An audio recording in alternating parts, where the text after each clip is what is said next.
Imagine you meet your friend at a restaurant and you look at her, then she seems tired. In English, you would say, you seems tired.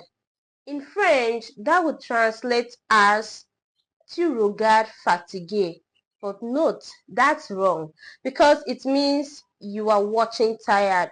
So today, I want to teach you how to say it seems, it appears, it looks like. If you want to make the expressions with it seems you are happy, you look like you are happy, it appears that you are tired. Now, how are you going to say that in French? Let's go, guys. This is where AVOIR L'AIR comes in. It helps you talk about appearance, impression, or how someone looks. Now, let's see how we can use them in a sentence. To use AVOIR L'AIR in a sentence, you conjugate the verb avoir in the present tense based on the context. For example, she looks tired. Elle a l'air fatiguée. You seem happy. Tu as l'air content. He looks serious.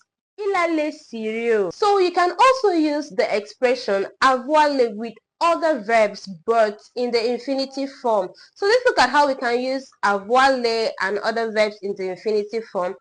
First of all, you have to understand the structure. Conjugating your verb avoir is very important. And then remember to add de plus the verb you want to use in the infinitive.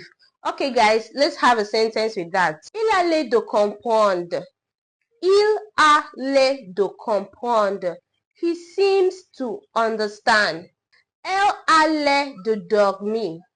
Elle a l'air de dormir. She seems to be sleeping.